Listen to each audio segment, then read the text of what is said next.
গভীর জঙ্গলের ভেতর এক ভয়ঙ্কর বাঘ থাকত।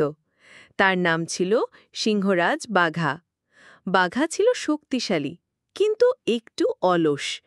খাবারের জন্য বেশি দৌড়াতে তার ইচ্ছে করত না, তাই সব সময় সহজে শিকার করার সুযোগ খুঁজত।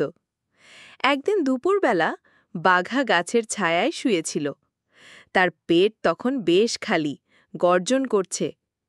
হঠাৎ দূরে দেখতে পেল নদীর ধারে কিছু পশু পানি খেতে এসেছে। বাঘার চোখ চকচক করে উঠল। আহা, ওই হরিণটা কি মজাদার দেখাচ্ছে! কিন্তু ধরতে গেলে তো দৌড়াতে হবে, এভাবে হবে না, কিছু বুদ্ধি খাটাতে হবে। ঠিক তখনই বাঘার মাথায় একটা বুদ্ধি এলো। সে নদীর ধারে গেল, গাছের আড়ালে লুকিয়ে রইল। যখন হরিণটা পানি খাচ্ছিল, বাঘা গম্ভীর গলায় চিৎকার করে বলল, এই যে হরিণ, তুমি জানো না এই নদীতে ভয়ঙ্কর দানব থাকে? এখনই চলে যাও, নালে খেয়ে ফেলবে। হরিণ ভয় পেয়ে বলল, দানব? ও, আমি তো কিছুই জানতাম না। ধন্যবাদ বাঘা, আমি এক্ষুনি চলে যাচ্ছি। হরিণ তাড়াতাড়ি পালিয়ে গেল, কিন্তু বাঘার শিকারও হাতছাড়া হয়ে গেল। বাঘার দাঁত চেপে বলল, ধুর, বুদ্ধি ঠিক ছিল, কিন্তু পেট তো খালি রয়ে গেল। বাঘা এবার ঠিক করল সে জঙ্গলের রাজা হয়ে যাবে, সবাইকে ভয় দেখিয়ে খাবার সংগ্রহ করবে। তাই সে ঘোষণা করল, শুনে রাখো সবাই, আজ থেকে আমি এই জঙ্গলের রাজা। যে আমার কথা মানবে না, তাকে আমি খেয়ে ফেলব। এ কথা শুনে সবাই ভয় পেয়ে গেল। খরগোশ, শিয়াল, হরিণ সবাই বাঘার সামনে এলো। হুজুর, আমরা আপনার আদেশ মানতে রাজি, কিন্তু আপনি যদি আমাদের খেয়ে ফেলেন, তাহলে তো আপনার রাজত্বে কেউ থাকবে না। বাঘা একটু ভেবে বলল, ঠিক বলেছ। তাহলে এভাবে করো, তোমরা পালা করে আমার জন্য খাবার আনবে। এতে তোমাদের কেউ মরবে না, আমারও পেট ভরবে। সবাই রাজি হয়ে গেল। প্রতিদিন একটা করে পশু বাঘার জন্য আসতে লাগল। বাঘা খুব খুশি হল। এখন আর তাকে শিকার করতে হয় না। অনেক দিন পর একদিন খরগোশের পালা এলো। খরগোশ ছোট, বুদ্ধিমান।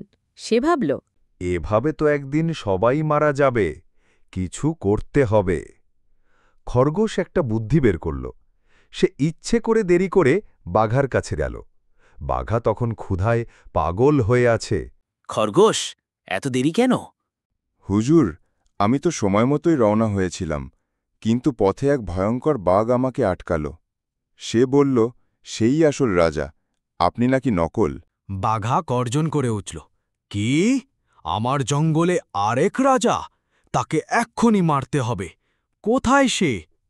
খরগোশ বলল, হুজুর, সে একটা কুয়োর কাছে আছে, আমাকে বলল তোমাকে নিয়ে আসতে। বাঘা খরগোশের সাথে গেল। খরগোশ তাকে একটা বড় কুয়োর কাছে নিয়ে এলো। খরগোশ ইশারা করে বলল, এই যে হুজুর, কুয়োর ভেতরে তাকান। বাঘা কুয়োর ভেতরে তাকাল। পানি ছিল একদম পরিষ্কার।